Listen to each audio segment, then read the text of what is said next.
I'm Giovanni Spitale. I'm from Milacron, and I'm responsible for all of our customer service and support. I'm here to talk to you about how we're using Industry 4.0 or IoT or AI or whatever you want to call it to help our customers drive some value, and these are real examples that we're driving today. Our answer to this IoT solution, we call it Empower. There's kind of a path here that I want to start with, and really this maybe represent kind of the bookends of a spectrum of what usefulness we might derive here. On the very simple side, we connect machines and we detect failures and we notify somebody. That's a break-fix world. That's happening at scale for us today. On the other end of the spectrum is 100% prediction of failures before they happen, so that we never have any failure, and I can always plan all of my downtime to happen on Saturday when I'm not producing anything anyway.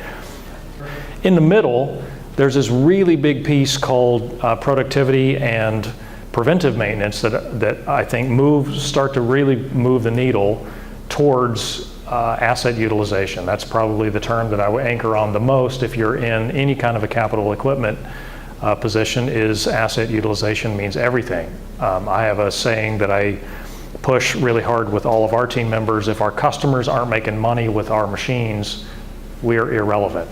So from simple to more complex, connect the machine, use the machine data to do some stuff, starting with detection, early detection that there may be failures that are not known about, then helping our customers start to drive what are their key process parameters in their operation, and how do they turn that knowledge that something is not perfect into an action to perfect it. That's where we found probably the biggest leverage here.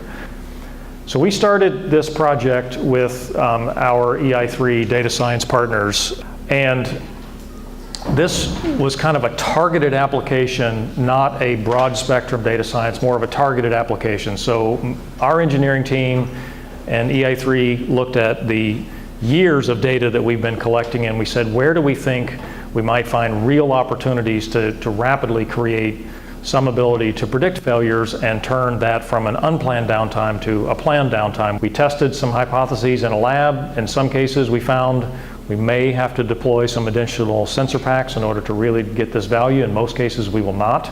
That's the hope. And then we went through some hypothesis verification and model design. So we picked these three areas as areas that between our engineer and the data science team felt like we could really drive some value. And these are all things that we're delivering. So heater bands, really simple thing. If you don't know, it's a ceramic heater device that clamps around the barrel of an injection molding unit, and its job is to help maintain the proper temperature of the plastic as it moves through the injection screw. There are multiple zones of heater bands, so oftentimes one will fail and nobody knows.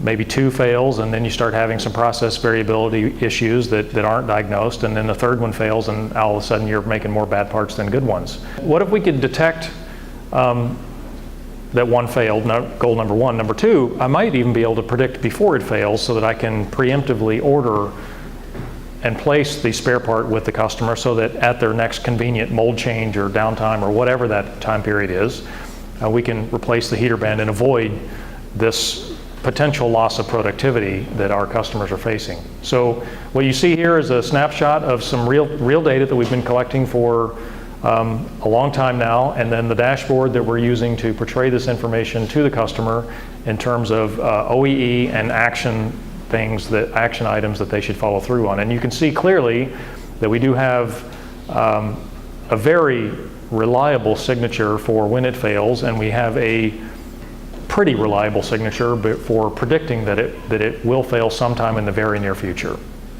So we're driving this with our customer today. We've had dozens of cases where we caught either a failure that they did not know about or one that was going to happen soon, and we replaced it proactively.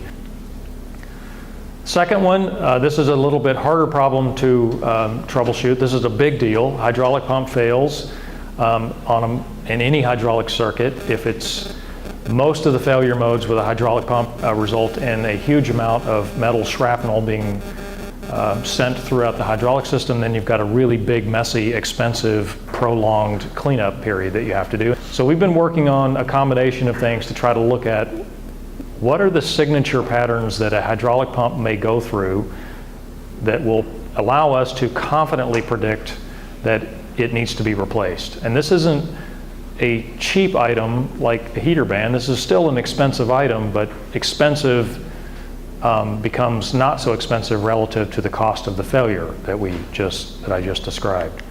So using a combination of really complex mathematics that I won't go into, we can see that we have a combination of signatures that when we put them all together allow us to really begin to creep up on, can I predict that a pump will fail? And this is a combination of true artificial intelligence, machine learning, and IoT, probably a bifurcation of IoT in cloud and edge computing, all coming together to really drive some value here.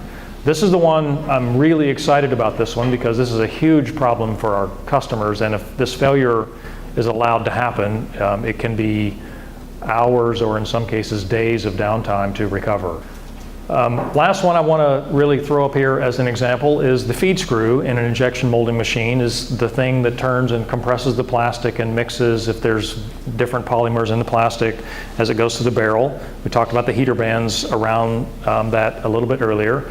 Well, the feed screw is just a mechanical device that wears as its utility goes on, and it wears at an unpredictable rate completely depending on which material you're processing. So the old method is you shut the machine down once every 6 months or something, and you pull it out and you go out with some calipers and you measure the tolerance between the feed screw and the outer barrel to understand where material leakage might be occurring.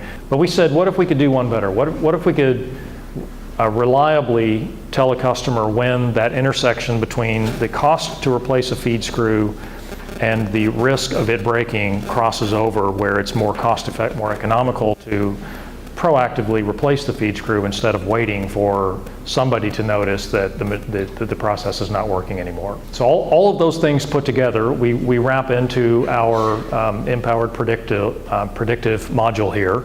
Our goal here is to allow a click-through capability so I can, with that customer, click through on the 10% machine and figure out what I need to do to fix it, and then we'll redraw the Pareto and say what's the next biggest problem that we need to help solve for you.